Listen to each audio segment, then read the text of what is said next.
ridge, and he could see his ancestors, and they were all looking at him.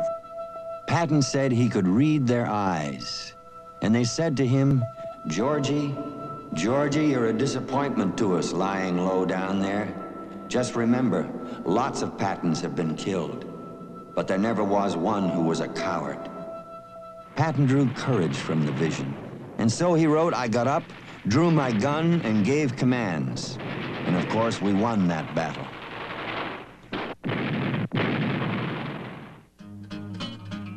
Patton's next war is in depression-riddled 1932 in a most unlikely place, the middle of Washington, D.C. The enemy is unlikely, too. Thousands of unemployed World War I veterans demanding their promised war bonus be paid to them at once when they need it most. For 2 months, they camp in Washington. Some say the Reds are involved, that it's a revolution. President Hoover calls out the Army, orders Chief of Staff Douglas MacArthur to clear out the 15,000 demonstrators. One of the officers on the attack, the brash, brave George Patton, called it onerous and unfortunate duty. But he also said, "Do your full duty as you see it and damn the consequences." One more ingredient of the blood and guts reputation he would earn.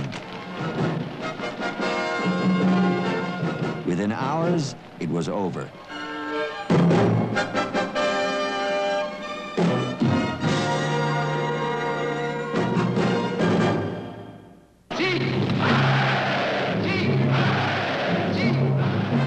In 1939, Hitler invades Poland.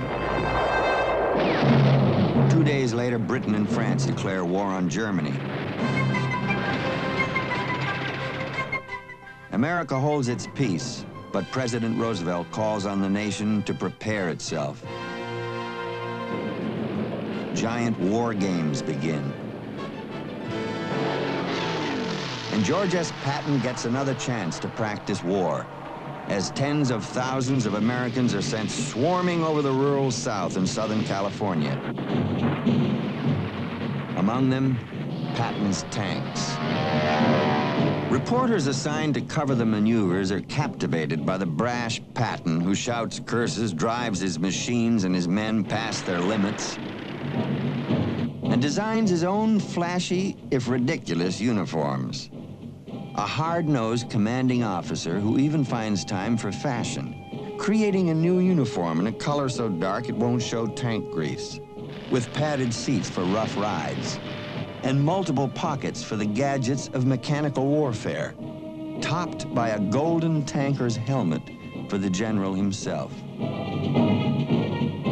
Patton viewed his tankers as elite reincarnations of glorious knights of old, and his love of costume led him to an outlandish King Arthur outfit in a fancy-dress horse show parade at Fort Myer, Virginia. And behind the mask of the chivalrous knight, Patton was perfecting a warrior mask of his own. No one who saw it would forget it, including his own daughter. He used to stand in front of the mirror and practice that, because he was very, very handsome. Even we admitted that. He was a perfectly beautiful man. And he thought it was weak to be that handsome. So he made those, we called it Daddy's war face. Patton himself had written that a coward dressed as a brave man will change from cowardice.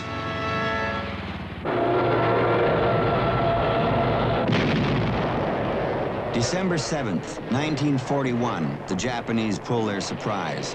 America is in World War II.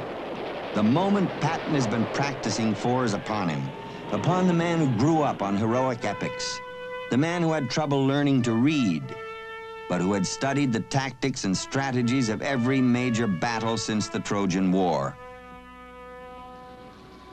Less than a year after Pearl Harbor, Patton is on his way to North Africa to begin the vital Allied march on Europe. George S. Patton is the man to lead the way. At 57, he is one of the oldest Army generals with a field command, but everyone commented on his youth because Patton worked hard to overcome age by always acting boyish, the eternal juvenile, rash, impetuous, to give himself courage. and to transmit that courage to his men. And he succeeded.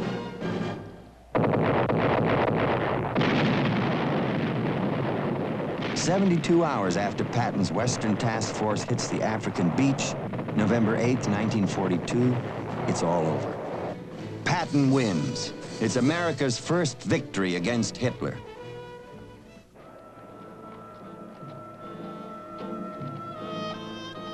The Sultan of Morocco hangs a medal around Patton's neck and tells him poetically, "Lions in their dens cower at your approach." And Patton loves it.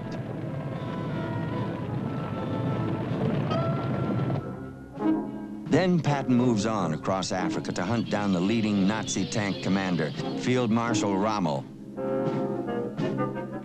who's so cunning he is known as the Desert Fox. Patton talks about challenging Rommel to personal combat. He talks of how we could make it like the old nightly combats. The two armies could watch. I'd be in one tank, Rommel in another. I'd shoot at him, he'd shoot at me. If I killed him, I'd be the champ. If he killed me, well, he won't. Of course, it's not to be. But Patton's tanks do take on Rommel's tanks. And in a classic duel, Patton's tanks win.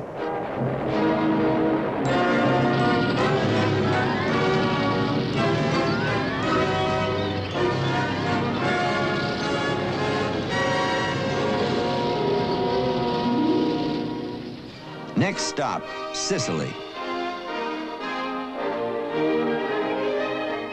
Patton commands the first American army to fight on European ground. And he makes sure America will know about it by posing for the newsreels back home.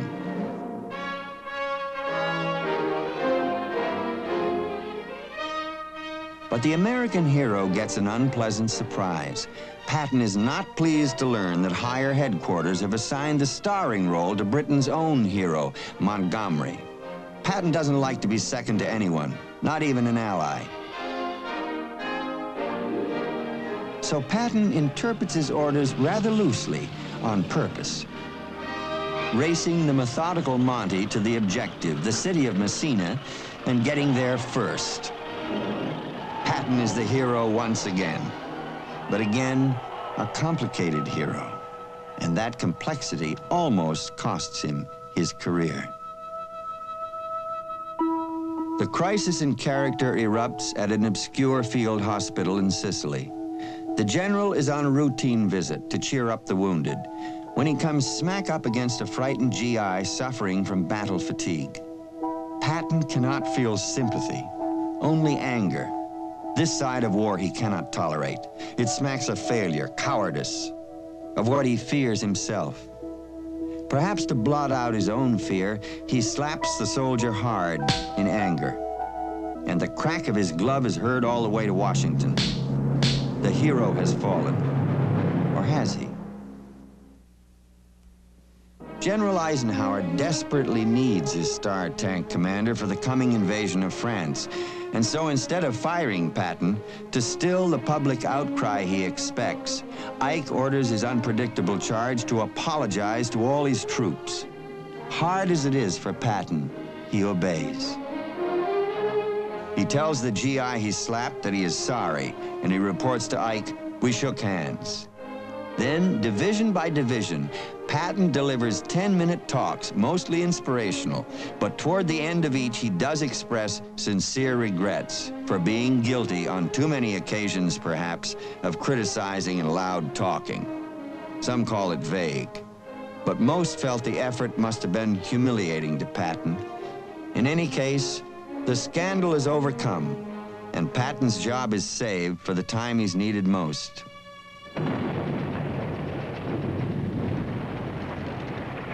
In the wake of the D-Day invasion of the continent, Patton's tanks break through Nazi lines, overrun, and liberate most of France, and enter Germany.